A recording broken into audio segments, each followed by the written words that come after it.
Guys, I thought I'd make a video about fountain pen wetness. First off, I want to start and say, like, I'm by no means an expert. I'm not an expert nib tuner or, pen tuner or nib meister or anything. But this is just some of the things that I've kind of basically discovered. Some is kind of common knowledge, others maybe not so much. I don't know. So take what I have to say with a grain of salt. But it's just kind of some observations that I've made during my time using fountain pens, and I figured I'd just do a video about them. Probably will end up being quite a long video, and more than likely you'll be staring a lot here, and there won't be a lot of demonstration involved. I have this pad out here because I am going to write a little bit, but really there won't be as much action in the video as other videos may have it. But anyway, I might as well just get started with it. How wet a fountain pen writes is pretty important, and you see a lot of times people will want to like kind of scale how wet their fountain pen writes from like a 0 to 10 scale or whatever. I know like Richard Binder, he likes to tune his nibs to write at like I think a 7 out of 10 in terms of wetness. And for a lot of people it may not be important, but once you get into some of the finer details and using fountain pens, it does kind of matter. One aspect that it does matter in is how smooth a pen will write. Obviously, when you're writing with a pen, you're putting some sort of metal against a fibrous piece of paper, and you're dragging across it. And that's going to cause friction, and that'll basically give you a scratchy feel. That's why it's never really good for you to judge how a pen will write trying to like write dry on a piece of paper, because it's always going to feel like there's a lot of drag. It's always going to feel like you're going to get a lot of feedback, and that's because the ink portion of it basically acts as the lubricant between the nib and the paper. If you think of it in terms of like a car driving on a road, obviously when you're driving on dry pavement, you're going to get a lot of traction, essentially friction.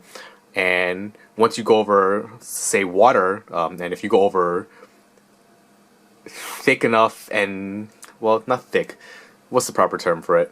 If you go over water, if you go over a puddle that's deep enough, you'll lose traction, in your car. Essentially, it's called hydroplaning, where, the tire isn't necessarily making proper contact with the ground anymore.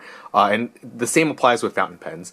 Obviously, if you have a pen that writes wetter and you use a wetter writing or more lubricated ink, you're not going to feel as much friction as if you were to use a drier pen.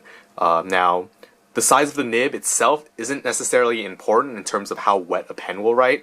A lot of people, I think they have the misconception and they think that finer nibs will write drier and broader nibs will write wetter.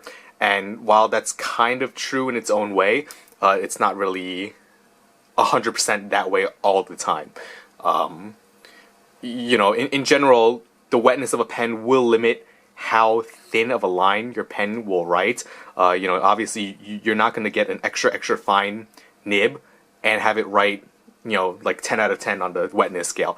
Just because the more ink the pen deposits onto the paper, the more the ink will spread, and it'll give you a broader line. And especially when you use lesser qualities or more absorbent paper, not necessarily even cheaper paper, but more absorbent paper, that line will spread even more. And that's why a lot of times with certain pens, like Pelikan kind of has this reputation. This Visconti Homo sapiens also has that reputation. This, by the way, is a midi-sized steel age, and also actually the Lamy 2000 has the same reputation where their nibs may be labeled extra fine, but people feel that they write 1 or maybe even 2 steps broader than what they're labeled as. I think this pen, especially the Lamy 2000, I don't have ink in there so I can't really show you. This is an extra fine Lamy 2000, and on most papers it will actually write more like a fine, or sometimes even medium, depending on the ink and paper combination you're using. And that's because this is a relatively wet writer.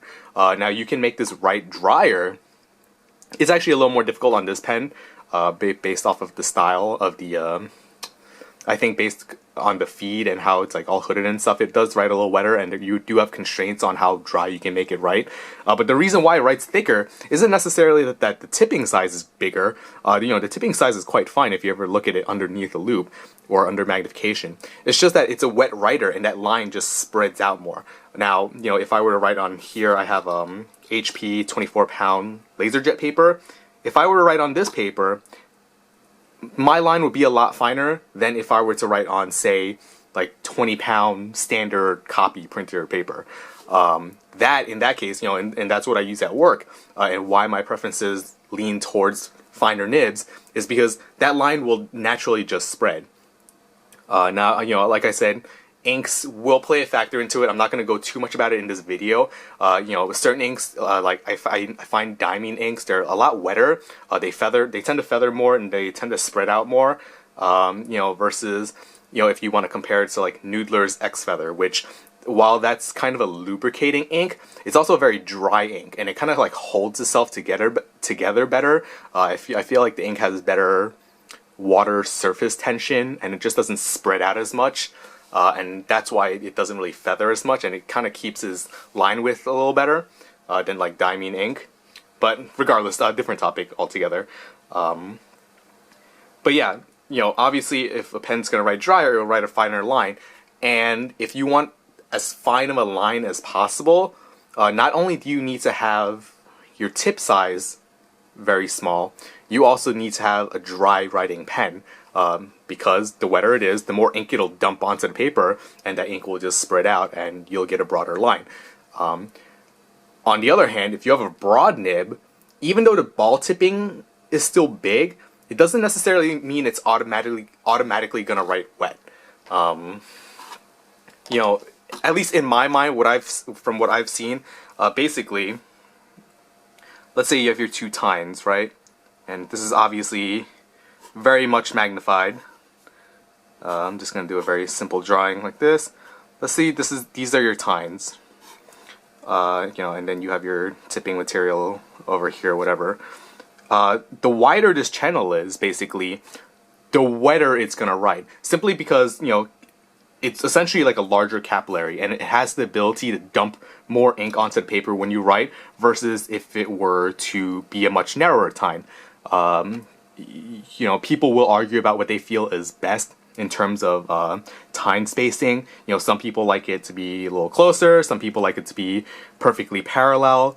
Once you start having it flare out into more like a V shape, once you start having it flare out to be more like a V shape like this, you may start to have flow issues, because what'll happen is you'll start breaking capillary action, and ink will probably just end up like getting to this level over here instead of making it all the way to where your tipping material would be, like so. But in general, like, it's either parallel or it starts caving in more, is I think what people kind of strive for in terms of tuning their nibs. And if you have a broad nib that has a very broad tip, but the tine spacing is very narrow, you're still going to get a very dry writer. Now, what'll happen is ink will get deposited onto the paper when you put the tip of the nib onto the paper, and then essentially as you write, you're going to drag that puddle across, and you'll kind of get a broader line, just because the ink will kind of spread all around the tip of the nib and kind of just give you a broader line.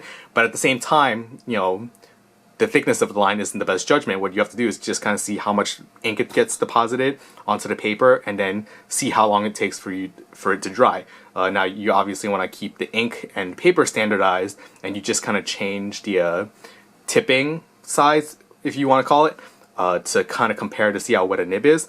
For me, like, I will normally just write something, like maybe I'll do some hatch marks like this, and I'll run across, and you can see this pen is a relatively wet writer. It deposits more ink onto the paper. At the same time, this is actually a medium stub. I have 54th Massachusetts in here. That's why I'm getting hard starts.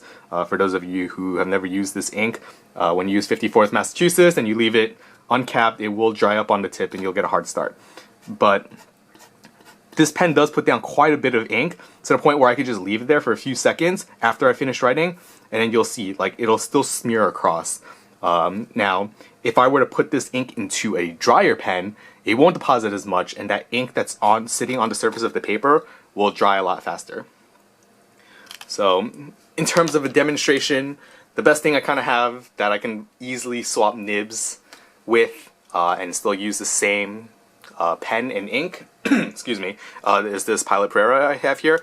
Right now I have a Pilot Steel broad nib on here. It's basically like an metallic nib, so if you look, you basically get pretty decent line variation.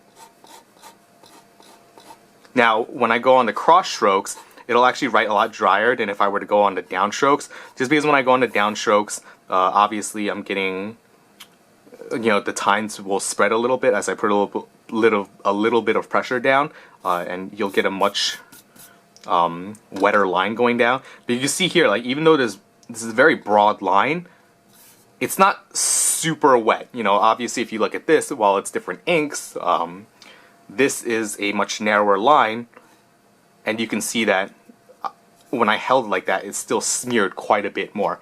Now, if I were to take this pen, and unfortunately I'm gonna get my fingers all inky, whatever.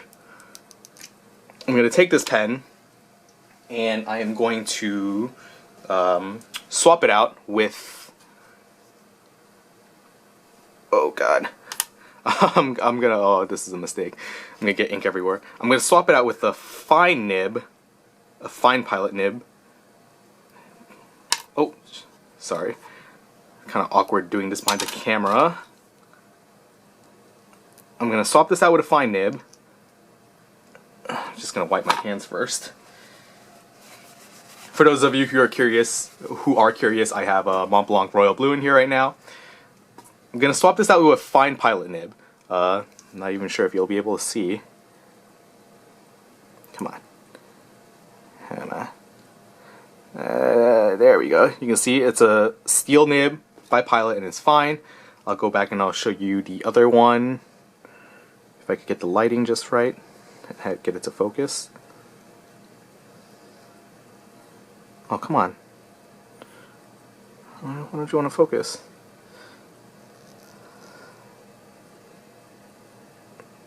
Oh, it's getting there. Oh, come on, focus. Focus. You're like right there. Stop focusing on my fan, focus on the nib.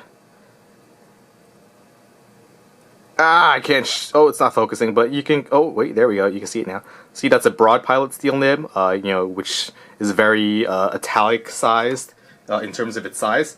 Now, if I take this pen, I'm just going to prime the feed up with some ink. I'm going to do it off camera. And then wipe away any excess ink.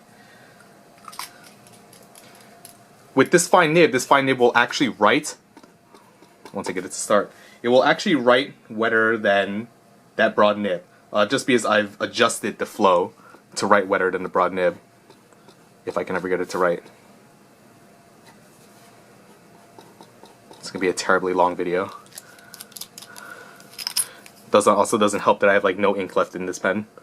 I haven't been using it all that much. Whoops. Just want to get it primed up. Okay. And I'm just going to take this and basically soak up any extra ink that I might have had from putting that droplet down. Now if you look at this line, oh, are you serious?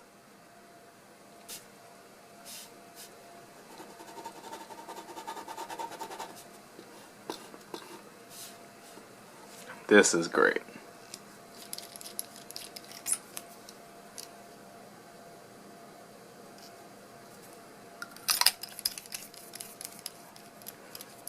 Alright, anyway, there we go. Sorry about that. Now if you look at this line, it's a much narrower line, but it is putting down a lot more ink. So if I were to hatch mark it, and I wait a little bit, you can see that, this was the broad nib.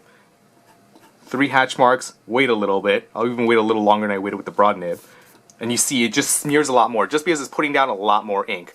Now, granted, this nib now no longer writes like the original fine that it wrote with, and simply that's because, but previously, the slit was just very narrow like that, And I've essentially, instead of spreading it out into a V shape like this, I have completely increased the gap between the tines. I've basically made it like this. I've gotten it to where the flow is still not interrupted, compared to if you were to do it like this way. This way, the flow is still not interrupted. You still have good capillary action. Ink will still feed through between the tines properly.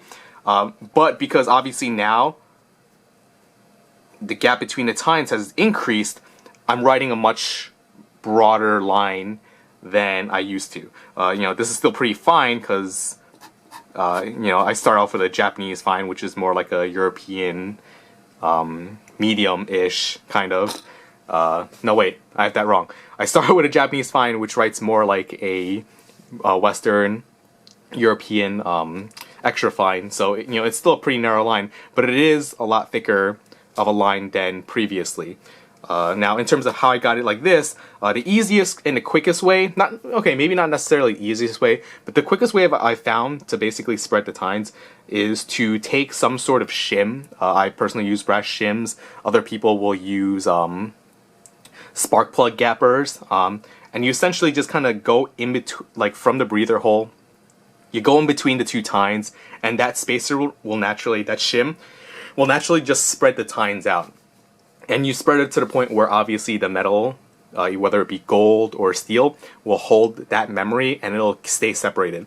The problem when you do that is that you do tend to kind of V it out more, just because obviously once you get to this point of the nib, this doesn't spread anymore, so you are going to spread it out into more of a V shape. The other way, once you get to a certain level where you can't really shim it anymore, is to basically kind of twist the nib, and I believe that's what Binder recommends on his website. Let me just clean this nib off quickly. Not that I already don't have ink all over the place. But what you essentially do is you grab the flared out ends of the nib, and then you just bend it a little bit. And what you're doing is, if you look at the nib, let's say normally it's curved like this, what you're basically doing is kind of bending it upwards like that, and you're effectively increasing the gap throughout the entire slit versus just increasing the gap between the tines towards the very tip of the nib. I think that's how he suggests to do it. It's a little more difficult. It's a lot easier to do if you can actually take the nib out. Like, obviously that's what I did with this pen, but you see, it's quite easy to take out the nib on these inexpensive pilots versus, say, like the Pelikan M600, where it's in a nib unit. It's not as easy to do. Fortunately, Pelikans do write wetter to begin with, so it wasn't as big of a hassle to get that pen to write either wetter or drier. For me, I kind of feel like the most ideal situation, because I like to write with wetter pens, it does feel smoother. In general, I write with like a fine to a medium nib pen, so it's not a big deal. I can get away with writing on a wet fine. I could get away with writing with a wet fine nib on cheap paper, and it'll still it'll be pretty broad, especially compared to other pens like ballpoints or whatever, but it's not so broad that it's illegible. I prefer the wet pens with a lubricating ink just so I don't get any feedback, I don't get any scratchiness during my writing. But what I find is most ideal, instead of actually having these parallel, is to actually kind of have a valley. So, if I go back to this image here, let me just kind of sketch out really quickly.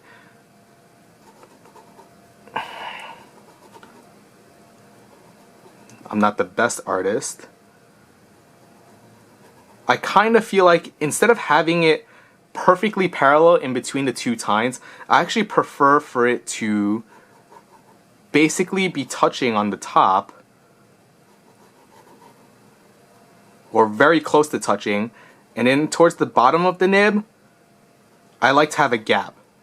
So if I'm looking at it from this point of view down, what that gives you is basically proper flow at the top surface of the nib, where the tines are very close to touching, but at the same time, when you go to the bottom portion of the nib that's making contact with the feed, because it's more open, it leaves a much larger gap. There's more ink there that gets deposited onto the paper, and therefore you get a wetter writer.